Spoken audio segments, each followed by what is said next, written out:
안녕하세요. 저는 평범한 50대 남자입니다. 작은 회사를 운영하며 가전제품을 만들고 있어요. 아내가 썰밤 애청자라 종종 옆에서 함께 듣다가 어느새 팬이 되었는데요. 오늘은 특별히 제 전처에 관한 이야기를 하고 싶어서 글을 적게 되었습니다. 끝에 상상도 못할 반전이 숨어 있으니 꼭 끝까지 들어주세요. 잘 부탁드립니다.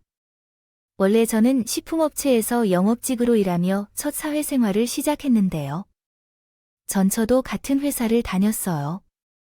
경영지원팀의 신입으로 있던 예쁜 얼굴과 사근사근한 성격으로 남자 직원들 사이에서 많은 인기를 끌었죠. 저도 물론 아내에게 호감을 느끼게 되었는데 단순히 겉모습만으로 그런 건 생각하지 않았어요.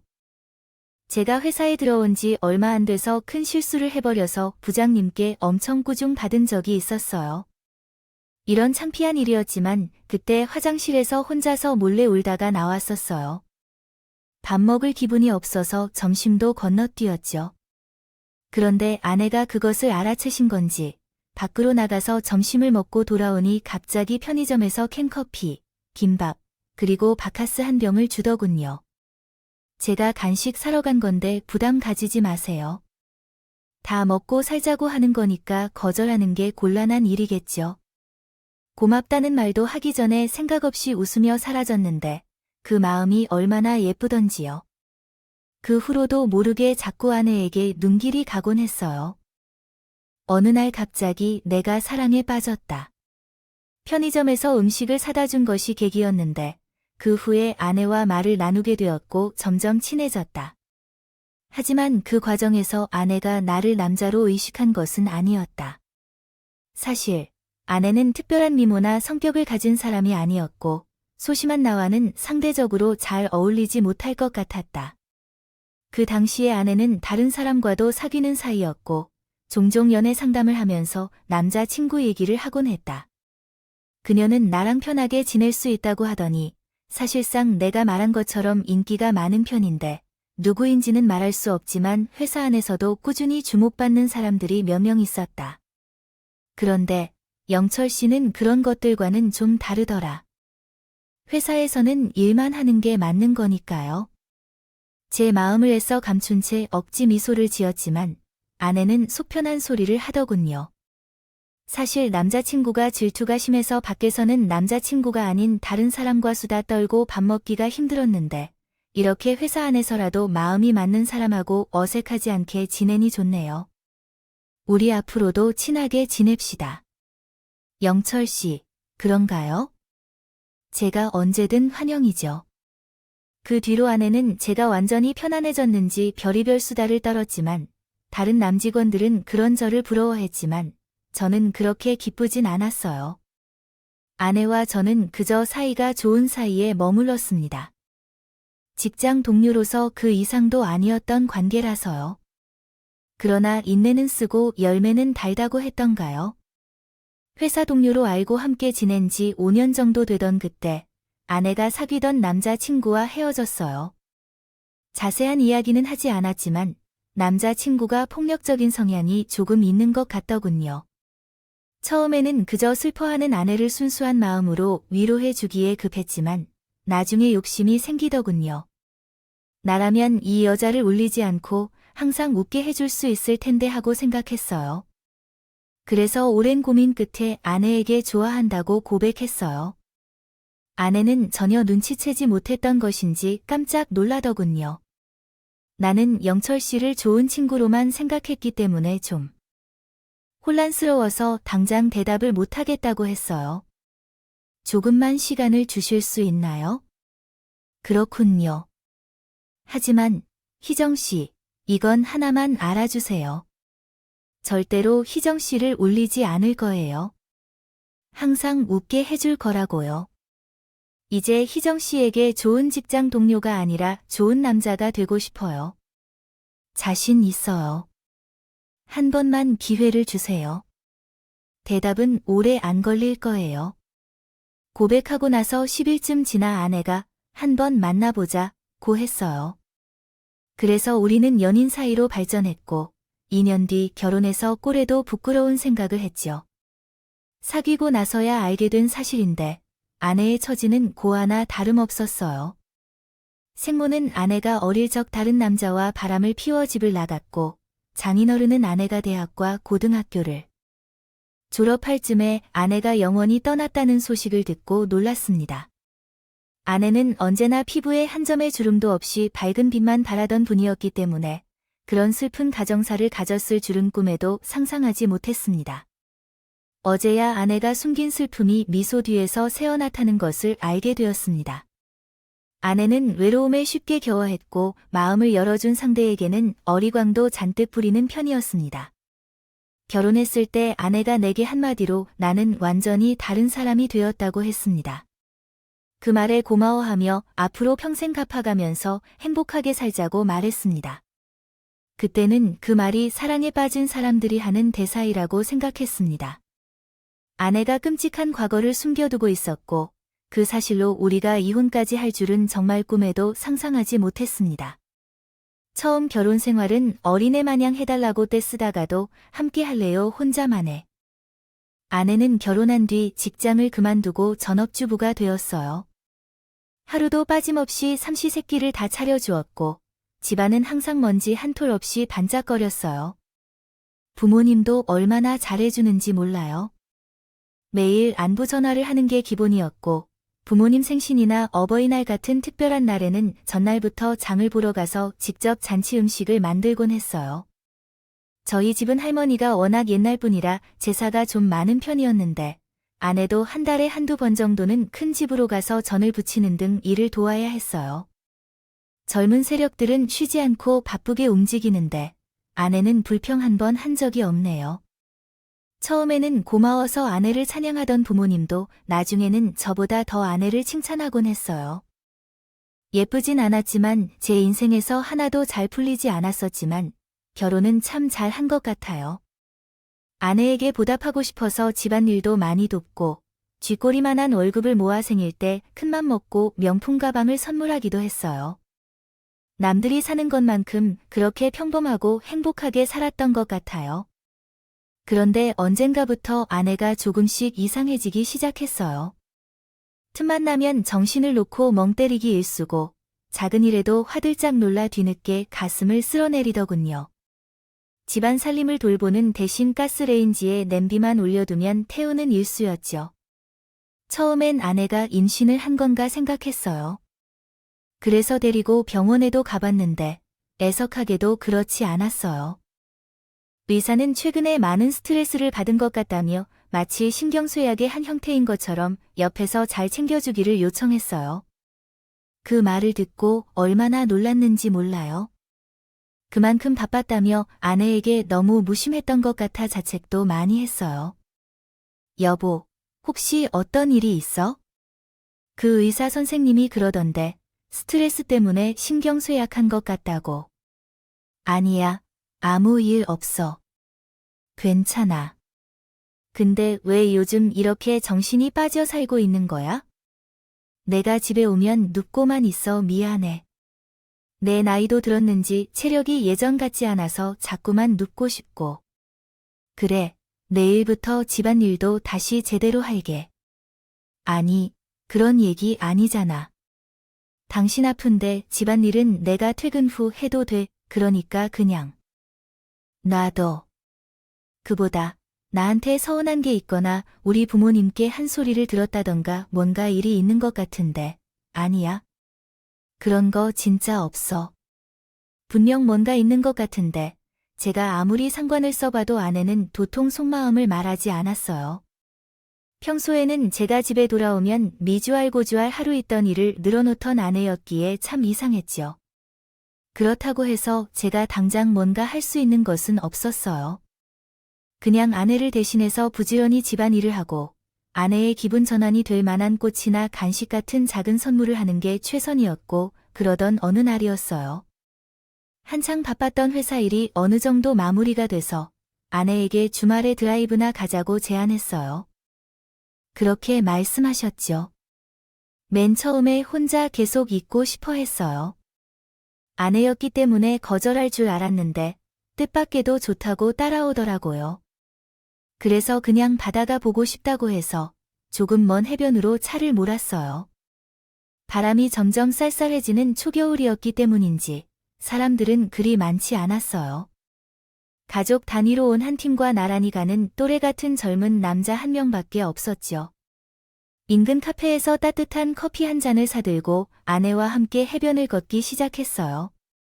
그런데 어느 순간에 사람들의 비명소리가 들렸어요. 돌아보니 놀랍고 말았어요. 그 깊은 바닷가에서 떨어져 있는 남자가 허우적거리고 있는 게 보였어요. 자세히 보니 방금 전 스쳤던 젊은 남자였어요. 살려주세요. 누가 제발 좀. 살려주세요. 라고 외치는 소리를 듣고 보니 그는 나쁜 의도로 내심 굳히곤 있는 것 같지 않았습니다. 어떻게 해야 할까요, 여보? 저 사람이 물에 빠진 것 같아 보이네요. 사색이 된 아내는 어떻게 해야 할지 몰라 하며 말했습니다. 그런 아내에게 당신은 여기 가만히 있지 말고 빨리 119에 신고부터 하고 구조대에 신고한 뒤에 저 뛰어들었습니다. 제가 학창시절에 수영을 배웠기 때문에 예솜씨가 꽤 괜찮아 보였고 대회까지 나갈 정도였어요. 그래서 주저하지 않고 남자를 도우러 뛰어들 수 있었던 거예요. 뒤에서 아내가 경악하는 것을 느꼈지만 돌아보지는 않았어요. 얼음처럼 차가운 바닷물이 순식간에 온몸을 감쌌습니다. 파도가 거세게 밀려오는 앞으로 나아가기 힘들었지만 그래도 이를 악물고 팔과 다리를 움직였다. 다행히 실력이 녹슬지 않았는지 몸이 조금씩 원하는 대로 움직이더군요. 그 사이 남자는 물을 잔뜩 마신 것인지 뭐긴지 머리가 조금씩 밑으로 가라앉고 있었어요. 남자의 목덜미를 낚아서 차일드 수 있는 거리까지 다가가자 바로 팔을 뻗어 그런 남자를 붙잡았다. 그리고 바로 모래사장을 향해 헤엄쳤어요. 중간에 큰 파도에 휩쓸려 하마터 먼 곳으로 떠내려갈 뻔했지만 그래도 어떻게든 해변과 부근까지 달려갈 수 있었어요. 아내가 그 사이 신고를 해준 거인지 출동한 구급대원들이 그런 나와 남자를 구해줬어요. 남자와 나는 바로 구급차를 타고 갔다. 가까운 병원으로 가야겠어요. 어디 한 곳이야? 상처가 없는 곳이에요. 멀쩡하고 다행히 남자분도 산소 호흡기를 차고 얼마 안 돼 정신을 차리셨어요. 쟤를 기억하셨는지 보자마자 곧바로 고개 숙여주시면서 덕분에 살았어요. 제 생명의 은인이세요. 은인이라니 조금 부끄럽네요. 대단한 일 한 건 아니에요. 생판 모르는 쟤를 위해서 물속에 들어가 주신 건데 대단한 일이라고 생각해요. 괜한 객기로 겨울에 수영을 한번 해볼까 하다가는 황천길에 가까워질 뻔했습니다. 선생님 덕분에 목숨을 구했어요. 괜찮으시면 제게 성의 표시라도 해주고 싶은데 남자분은 날티같이 생긴 겉모습과는 다르게 예의 바르셔요. 사하도서관에서 장만 원짜리를 뭉탱이로 꺼내 주실 분이 계셨어요. 그것을 받았더니 워낙 간단한 모습이라 어쩔 수 없이 받았어요. 재어보니 그것은 자그만한 80만 원이라고 하고요. 이건 너무 많은 것 같습니다. 따라서 절반만 받겠습니다. 아니요. 이건 제 목숨 값이니까 이 정도는 너무 싸다고 생각해요. 마음이 기울어서 더 드리고 싶지만 제가 오늘은 현금이 별로 없어서 그런데 다음에 한번 식사라도 같이 하실래요? 제가 근사한 다방에서 기다리겠습니다. 그렇게 한 다음 주말에 남자와 함께 저녁을 먹게 됐어요. 알고 보니 그 남자는 이름만 들어도 누구나 다 알만한 대형 로펌의 변호사랍니다. 그래요? 그 사실을 알고 놀랐어요. 느껴졌는데요. 웬걸 제가 그와 동갑이라고 아시죠? 이는 원래 동년배들끼리 좀 더 쉽게 마음이 열리는 것인데요. 우리 둘은 마주 앉아 이런저런 세상에 대한 얘기를 나누면서 술잔을 기울이다 보니 자연스럽게 친밀감이 형성되었거든요. 자리가 파할 쯤에는 서로 말을 놓고 친구라고 부르며 다음을 기약했죠. 그렇게 해서 저는 그 남자와 친구가 됐어요. 그 친구의 이름은 강상범이었고 아직 결혼 안 한 독신이라고 하더라고요. 사회생활하면서 처음 사귄 친구였으니 생각보다 자주 만나게 되었고, 우리의 수영이라는 취미 생활도 비슷했고, 생각보다 대화도 잘 통했거든요. 퇴근하고 그 친구와 만나서 고기를 먹고 술을 마시다 보면 정말로 즐거운 시간을 보낼 수 있답니다. 아내가 신경서약 때문에 피할 때도 있었고, 그러나 한 가지 놀라운 점은 있었어요. 그는 자신의 자격지심 때문에 나를 피할 때마다 친구들은 제조 사업을 하는 부모님 덕분에 집도 잘 살았고, 직업이 변호사여서 그런지 씀씀이가 많았어요. 늘 외제차를 몰고 다니고, 만나면 삼겹살과 소주보다는 스테이크와 와인 또는 양주를 선호했죠. 처음에는 번갈아가며 결제를 했는데, 나중에는 지갑 사정이 어려워져서 그 친구가 만나자고 할 때마다 거절할 수밖에 없었어요. 그래서 그 친구가 계속 만나자고 해도 피하게 되었어요. 친구는 혼란스러워하며 하루는 저에게 전화를 걸어서 자기가 무슨 실수를 한 건지 물어봤어요. 있냐고 물어보기에 그래서 어떻게 해야 할지 고민하다가 결국 솔직하게 털어놨어요. 아니야, 그냥 내 문제야. 이런 말 하는 게 좀 창피한데 돈이 없어서 그래. 돈이란 게 무슨 말이야? 돈이 없어서 그런다는 게 아니라 변호사인 너랑은 다르게 난 그냥 중소기업 회사원이야. 부모님도 시골에서 농사짓는 평범한 분들이고 그래서 한 달에 부모님 용돈 제하고 나면 손에 남는 게 별로 없거든. 근데 너만 나면 아무래도 돈을 평소보다 더 쓰게 돼서 부려서 약속을 줄인 거야. 내가 뭘 잘못해서 그런 게 아니라 아이 그런 거였어. 아, 진작에 말을 하지. 돈이야. 있는 사람이 더 내면 되는 걸. 가지고 그럼 항상 내가 얻어 먹어야 할 건데 좀 그렇지 않냐? 아이, 뭐 어때서 그래? 친구 사이의 친구는 생각보다 더 괜찮은 사람이었어요. 자기가 다 내일 할 테니까 그냥 만나 달라고만 하더군요. 이런 걸로 우정을 잃고 싶지 않다고 해서 그 뒤로는 저도 부담 없이 친구를 만났어요. 저도 어느 정도 내려고 했지만 대부분의 밥값은 다 친구가 계산했어. 그러던 어느 날이었어요. 금요일이었던지라 퇴근하고 바로 집에 갈까 하다가 친구를 만났는데요. 이 평소처럼 밥을 먹고 술을 한 잔 기울이는데 친구가 갑자기 아 맞다. 영철이야. 너 주식 같은 거 하냐? 뭐 갑자기 웬 주식? 아니, 나도 얼마 전에 시작했는데 아는 형이 이쪽으로 일가견이 있어서 요즘 재미 좀 보고 있거든. 일주일 사이에 1,000만 원 벌었지. 뭐냐, 1,000만 원이라고 하면 당시 제 월급의 7배 정도 되는 어마어마한 금액이었어요. 절로 입이 떡 벌어지더군요. 아, 진짜?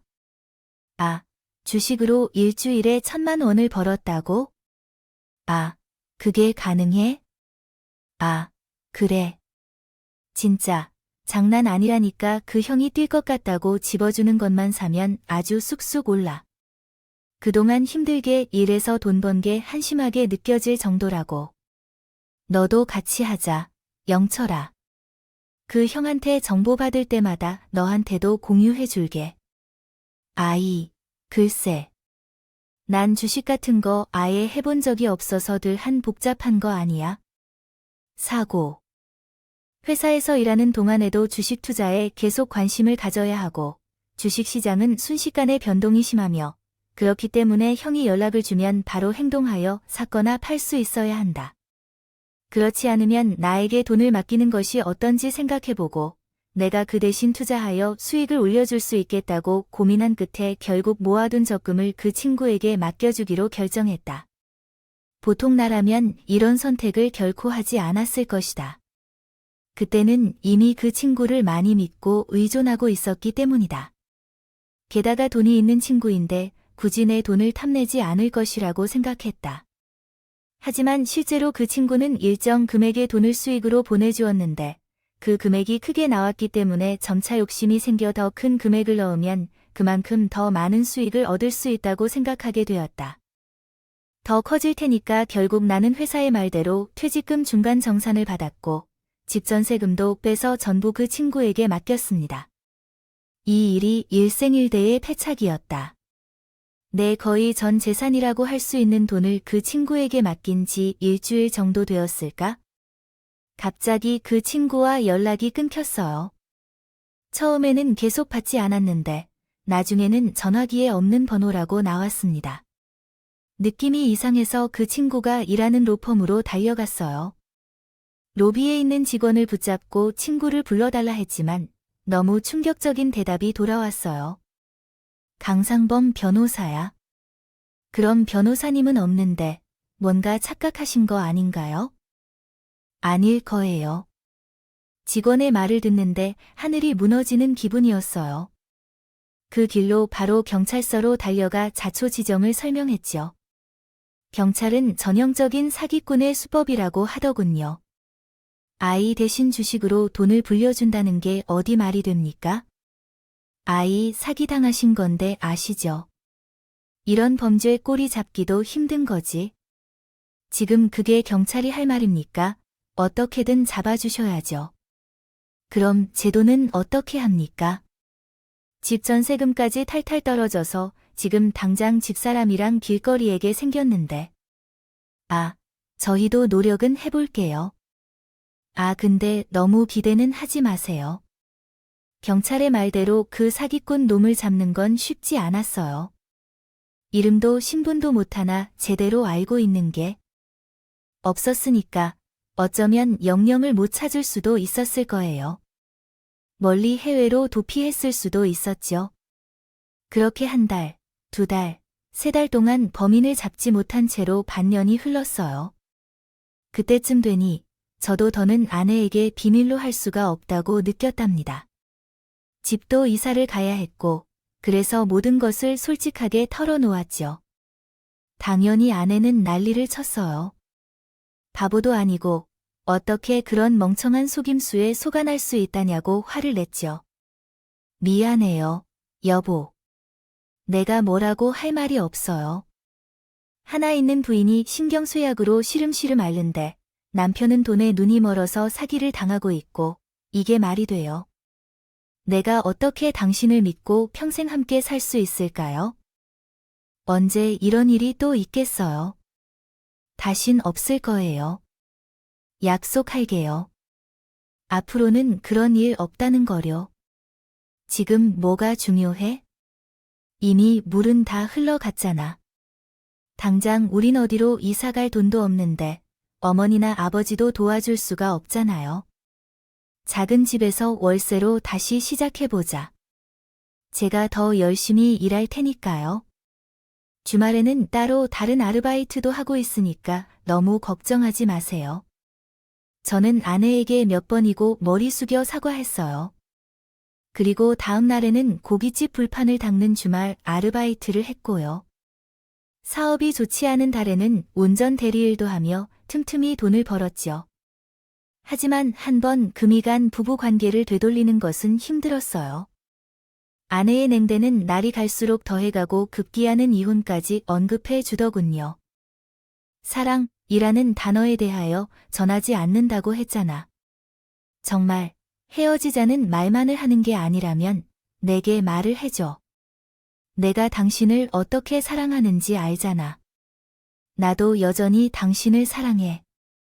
그러나 부부 사이에는 사랑만으로는 충분하지 않다고 생각해. 믿음이 중요한데 나는 더는 당신을 믿을 수 없어. 당신도 알잖아. 나는 너무 약한 사람이라서 단단한 바위처럼 의지가 되는 사람이 필요해.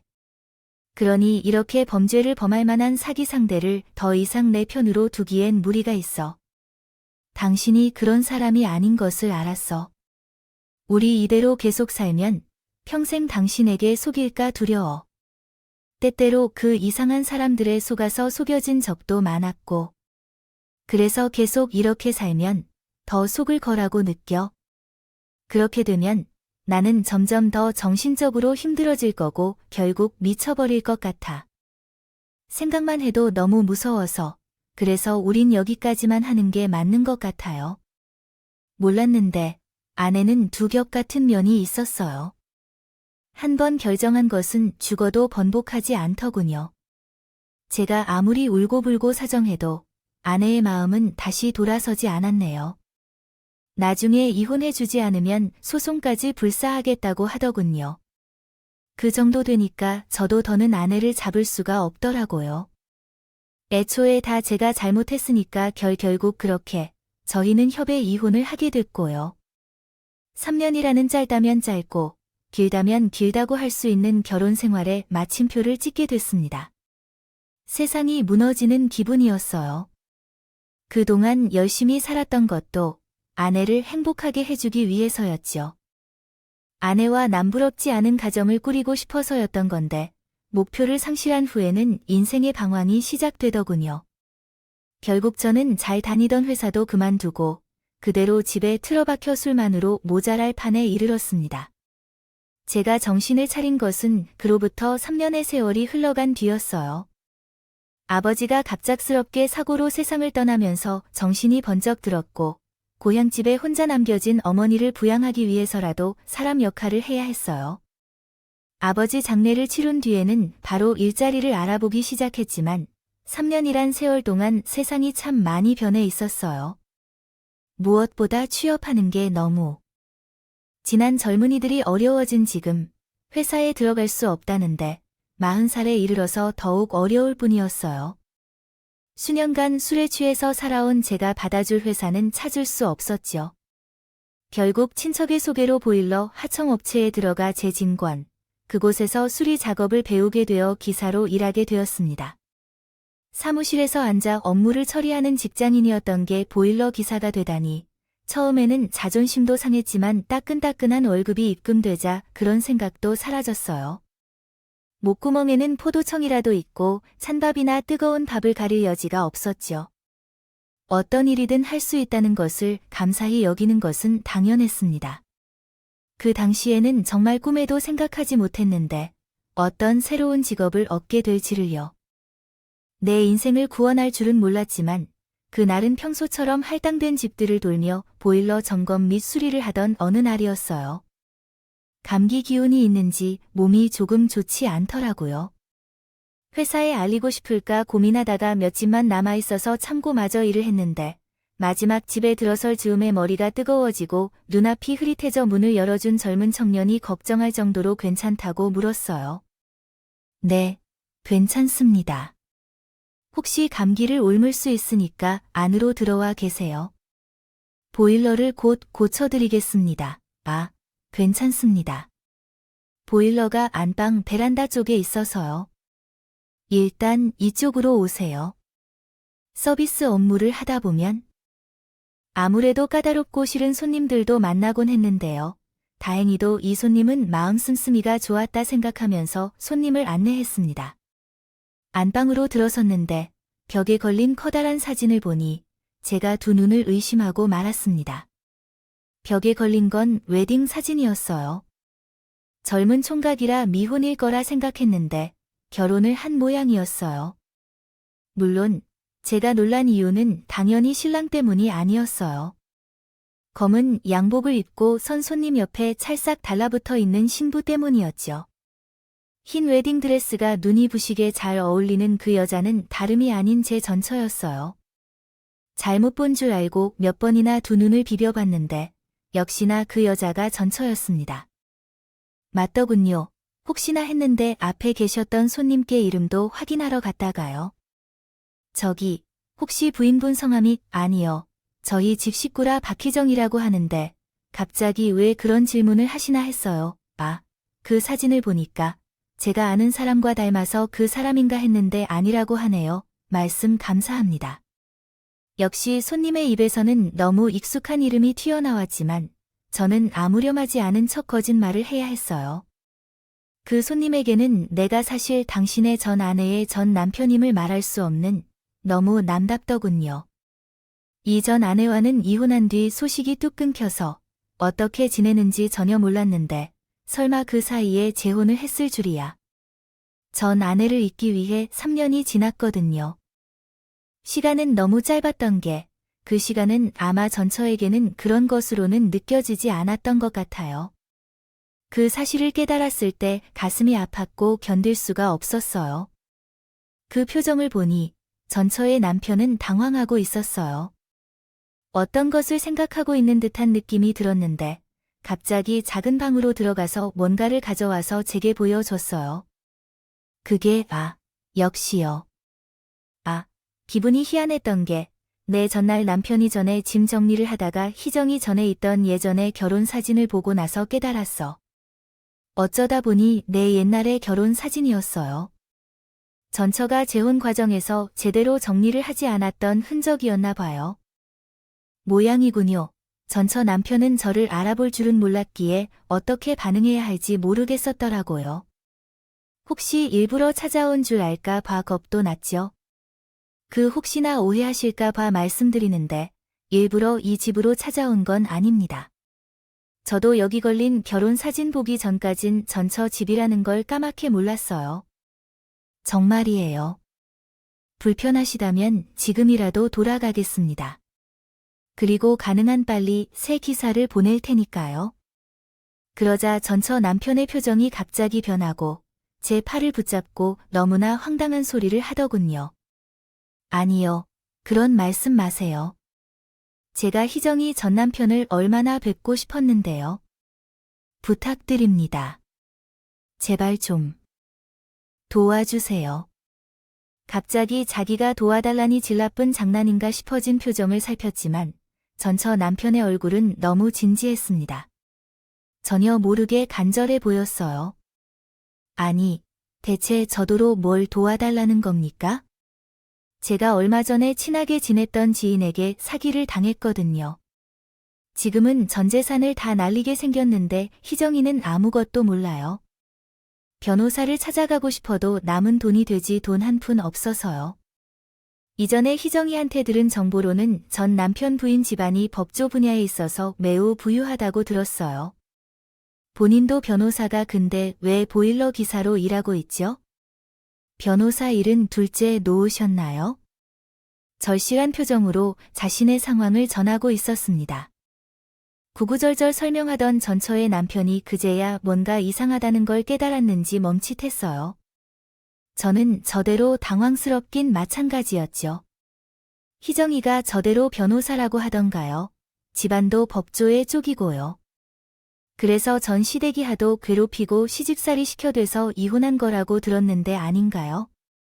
참 기가 막히고 코가 막히더군요.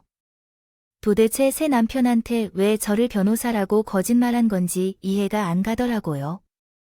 재혼하면서 나름대로 콧대를 세우고 싶었던 건지 뭔지. 전 남편이 중소기업 다녔다고 하기에는 자존심이 상했던 건가 싶어서 뒤늦게 또 기분이 상하더군요.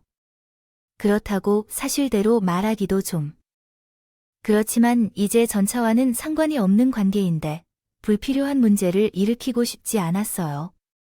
혹시 이 일로 인해 부부관계가 흔들릴 수도 있으니 전처가 나에게 무엇이나 할 수도 있을 것이고 그래서 뒤늦게 머리를 끄덕였어요. 어쨌든 전에는 변호사로 일했었던 것은 맞아요. 현재 기사 일을 하는 것은 상황이 좀 있어서 어쨌든 역시 다른 기사를 부르는 게 나을 것 같아요. 오늘은 여기까지 해야겠습니다. 그런데 이렇게 얘기하고 집을 나오려고 했는데 남편이 갑자기 나를 붙잡았어요. 잠깐만요. 그러면 부탁드려도 될까요? 아까 말씀드린 대로 저는 제 지인한테 아주 크게 주식 사기를 당했어요. 아는 지인인 희정이 아무것도 모르고 구할 곳도 없어서 전 남편분한테 도움을 청했어요. 제발 이것도 제 남편의 도움이라 생각하고 한 번만 도와주십시오. 원래는 매몰차게 뿌리칠 생각이었는데 남편 입에서 나온 주식 사기라는 말 때문에 마음에 걸려요. 그 일이 퍼택에서 당했던 일이랑 비슷해서 더 그런 것 같아요. 제가 주식 사기를 당했다고요? 네. 아는 지인이 자기가 주식으로 큰 돈을 벌었다며 제게도 시도해보라고 권유한 거예요. 제가 주식에 자신이 없다고 하니까 자기가 대신 투자해서 수익을 나눠줄 거라고 했어요. 꾸준히 돈을 보내주었기 때문에 그에게 믿음을 가졌었거든요.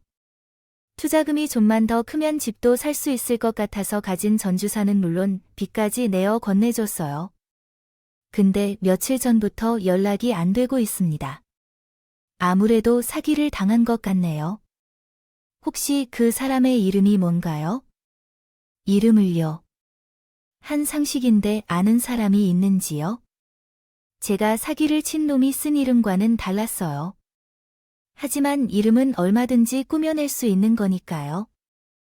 혹시 나이는 40대 초반이고 피부가 까맣진 않았습니까? 키는 170 좀 넘고 볼 쪽에 작은 흉터가 있고요. 맞아요. 어떻게 하셨어요? 아, 유명한 사기꾼인가요? 그놈이 어떻게 만났는지 언제 어디서 만났나요? 그게 그러니까 만난 지는 한 반년 정도 됐어요. 죄송합니다. 처음에 주어진 텍스트의 내용이 명확하지 않아 적절한 한국어 문법으로 재구성하기 어려웠습니다. 이 점 양해 부탁드립니다. 이전에 제공된 내용이 무엇인지 더 자세히 설명해 주시거나 새로운 내용을 제공해 주시면 보다 정확하고 자연스러운 한국어 문장으로 제작성해 드리겠습니다. 눈을 떴을 때 두 눈이 화등처럼 번뜩일 뻔했습니다. 입이 크게 벌어지네요. 당신이 여기 계셨군요. 전처의 얼굴 위에 짙은 두려움의 그림자가 스쳤다가 가버렸어요. 전 남편을 만나 놀라서 그런 거겠죠. 너무도 선명한 공포였지만 벼락 같은 깨달음이 찾아왔어요. 한 여자의 전 남편과 현 남편이 같은 남자에게 같은 수법으로 속아넘길 확률이 얼마나 될까요? 맞아요. 전처는 그 사기꾼과 공범이었어요. 네, 너. 그 새끼랑 한패였다. 맞죠? 언제부터 나에게 고의로 접근했던 거야? 도대체 언제부터 갑자기 찾아와서 무슨 헛소리를 하는 거야? 우리 집을 어떻게 알게 되었는지 명백하지 않니요? 주거 침입과 스토킹이 있었어요. 당장 경찰에 신고하기 전에 나가라고 전처가 저를 끌어내려고 했어요. 마치 피해자처럼 말이에요. 참으로 뻔뻔하죠. 경찰을 불러 그래? 어디, 한번 자신 있으면 불러봐. 내가 그 사기꾼 새끼랑 한패가 아닌 게 맞다면 불러보라고. 대체 무슨 소리야? 내가 사기꾼이라 한패라니 아니라고? 그럼 왜 내 현 남편인 사람이 같은 새끼에게 같은 수법으로 사기를 당한 거야? 해명해봐. 도대체 뭔 소리인지도 모르겠는데 무슨 해명을 하래? 그래, 그렇게 나오는구나. 이봐요.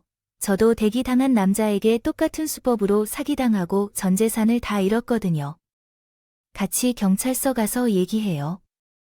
자, 이 내용을 올바른 한국어 문법으로 다시 작성해 드리겠습니다. 봅시다. 저에 따라 나서요. 저는 어안이 벙벙한 전처의 남편을 데리고 밖으로 나가려고 했어요. 그러자 전처가 야차 같은 얼굴로 저희 둘 사이를 가로막더군요. 그런 거 아니야. 개소리 그만 짓거리고 꺼져. 여보, 뭐해? 얼른이 사람 내보내. 내가 말 안 했나? 전 남편은 피해망상에 정신병이 좀 있었어요. 그것 때문에 툭하면 폭력적인 성향을 보여서 이혼했거든요. 그러니까 이 사람 말을 믿지 말고 얼른 내보내자. 급기와 저는 눈물까지 글썽이면서 자기 남편에게 소시작했어요.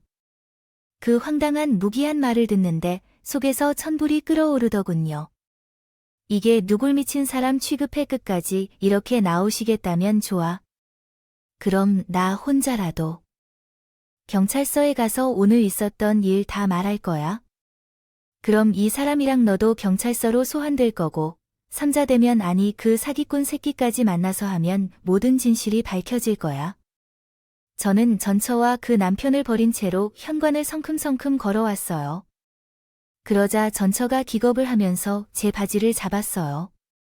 잠깐만, 그럴 필요 없어. 난 그 새끼랑 아무 관계 없어. 사기친 건 그 새끼지, 나는 아니라고. 오호라, 이제야 죄를 인정하는구나. 너 그 새끼랑 무슨 사이야? 애초에 왜 나한테 의도적으로 접근했던 거야?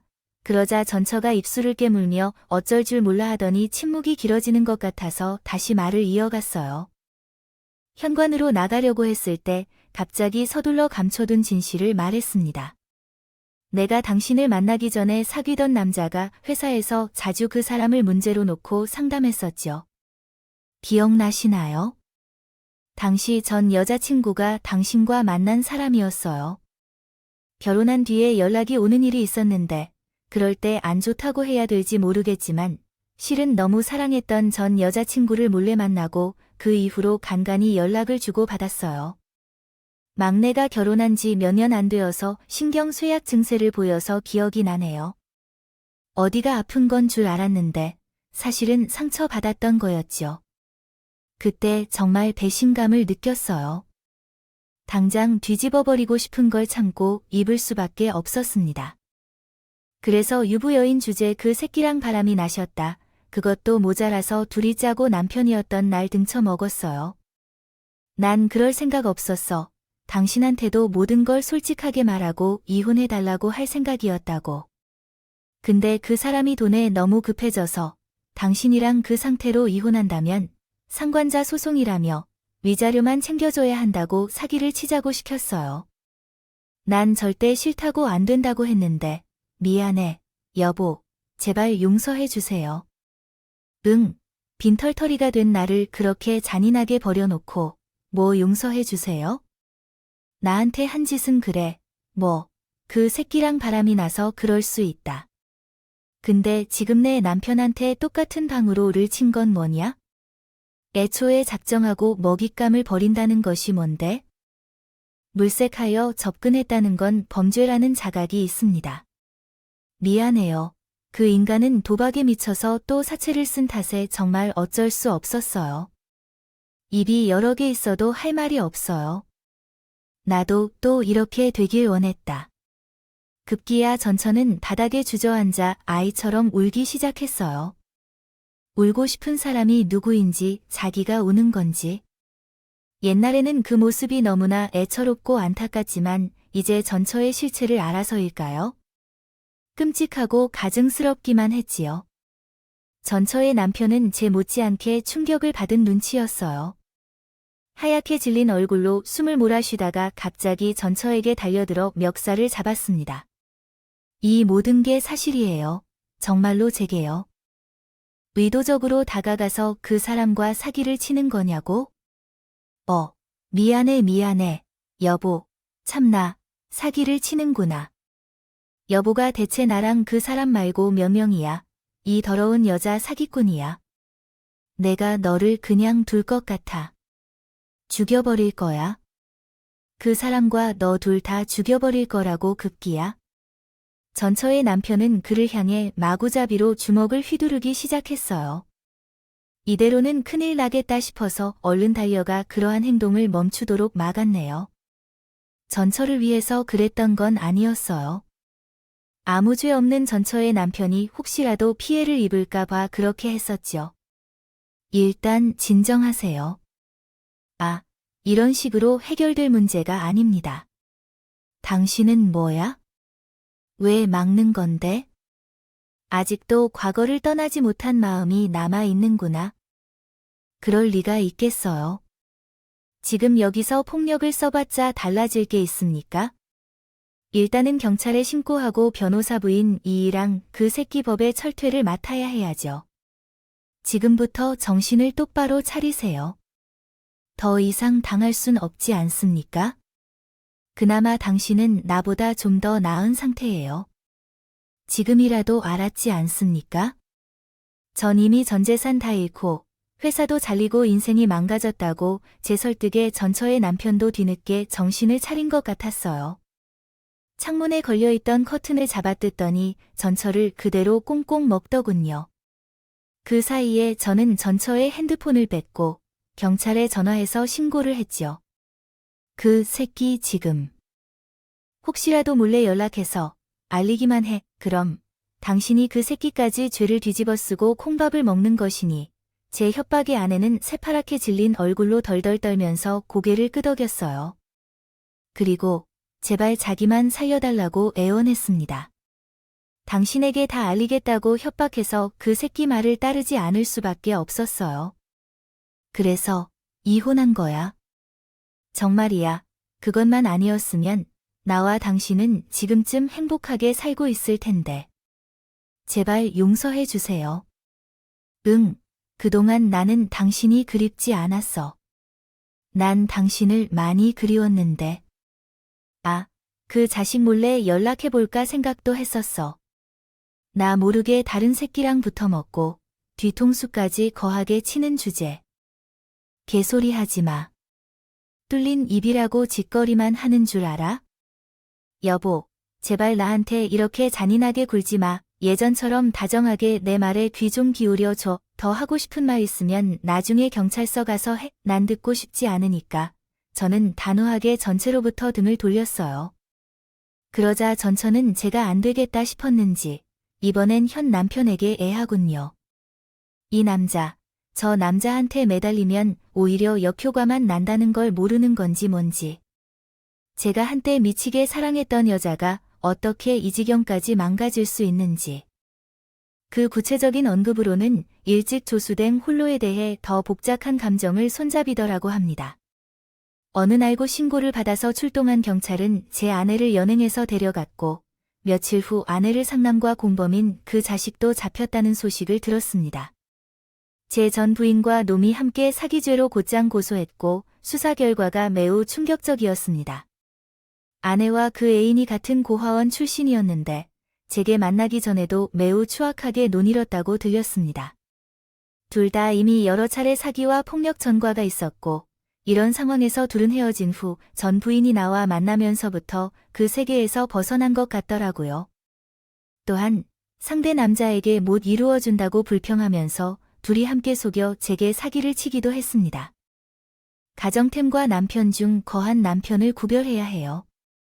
결과적으로 제 전 처와 사이가 나빠졌지만 그래도 계속 서로 연락했어요. 처음 본 남편과는 이상하게도 너무 잘 이어졌고 함께 지내는 것이 기분 좋았어요. 그러나 그렇게 되기 전에도 신경질 환자가 될 걸 알았어야 했더라고요. 처음 하는 건 언제나 쉽지만 지금으로서는 그의 행동이 예상외로 미친 행동이었지요. 지금 제 전 남편은 제게서 돈 받기 위해서 속이는 말로 사업을 추진했다고 했어요. 내가 너무 사업 속으로 들어갔다고 믿었지요. 그곳에 많은 돈을 투자하고 그 결과 내가 돈을 주게 됐어요. 이에 대해 회사는 상당한 금액을 채 빚졌고 난 그것을 가만히 넘어갔어요. 생각해보니 그가 말한 사업에 내 자금이 소비된 것은 아주 확실한 사실이었고 그는 그런 사실을 착각하고 있는 거 아니겠어요? 아주 두렵게 되었지요. 지금으로서는 제가 스스로가 이 증거를 증명하고 지식인으로 살기 위해 노력하고 있습니다. 형량이 꽤 엄격하게 나왔다거나요. 지금도 둘 다 교도소에서 썩고 있는 것으로 알고 있는데 아마 한동안은 나오기 힘들 것입니다. 다행히 사기로 잃은 제 돈도 이자까지 쳐서 돌려받을 수 있었어요. 그 사기꾼 놈은 피해자들을 사칭하여 돈을 빼앗아 그 사이에 상당한 재산을 모았다고 합니다. 형사뿐만 아니라 민사까지 걸어서 받아낼 수 있는 건 다 받아냈습니다. 돈이 입금되는 날 얼마나 기쁜지 그동안 고생했던 것들이 생각나서 순간적으로 눈물조차 흐른다. 옛날처럼 자책감 때문에 참 힘들기도 했었어요. 스스로를 너무 바보 같고 멍청하다고 생각했는데 그 놈들에게 속은 느낌이었어요. 너무 창피해서 어디 가서도 말도 못했네요. 하지만 그만큼 배울 것이 많다고 생각해요. 이렇게 수정 가능합니다. 그때부터 주식 공부도 열심히 하고 부동산, 경매 등 재테크 공부를 열심히 했습니다. 하늘은 자기 스스로 도와주는 사람을 도와준다는 말이 있잖아요. 돌려받은 돈으로 배운 대로 투자에 열심히 했더니 다행히 결실이 좋았고 큰 돈을 벌게 되었습니다. 10년도 안 되어 억대의 수익을 올려서 보일러 기사 일을 그만두고 지금은 제가 원하는 분야로 회사를 세워 성공적으로 키워나가고 있습니다. 회사는 대기업처럼 수익이 어마어마하게 나진 않지만 월급을 주며 연이 앵솔이 나는 매출을 올리고 있습니다. 지금은 과거 일들도 고통스럽지 않아요. 비 오면 땅이 굳어지듯이 과거 일들도 점점 의미를 찾아가는 것 같아요. 그 일이 없었다면 지금의 성공도 없었다고 생각하거든요. 아, 또 좋은 여자를 만나서 재혼도 했습니다. 집사람은 저와는 달리 초혼이 있는데요. 장인어른과 장모님은 반대가 심했지만 이 사람은 흔들리지 않고 저를 선택해 주었어요. 전처와는 달리 심지가 굳고 저를 많이 사랑해주는 참 어질고 현명한 여자랍니다. 제 과거도 다 알고 있어요. 바보 같다. 한심하다 욕해도 할 말이 없다고 생각했는데 웬걸 그동안 얼마나 힘들었냐고 저를 끌어안고 울어주고요. 이런 맘 같아선 그 연놈들 다 죽여버리고 싶다면서 저 대신 화까지 내주더군요. 그때 제 마음속 깊숙하게 남겨져 있던 전처와의 상처가 완전히 치유된 것 같아요. 역시 사람으로부터 받은 상처는 사람으로 치유해야 한다는 옛말이 틀린 게 하나도 없나 봐요. 저는 과거의 일 때문에 아프지 않아요. 저와 아내를 반씩 닮은 떡두꺼비 같은 아들도 낳아서 잘 키우고 있답니다. 이렇게 전처와 있었던 일을 상금으로 적고 나니 아내한테 더 잘해야겠다는 생각이 드네요. 오늘은 퇴근하면서 꽃이라도 한 다발 사가야겠어요. 요즘 일이 바빠서 가정에 소홀했던 면이 없지 않아 있거든요. 긴 얘기 들어주셔서 감사합니다. 모두 건강하세요.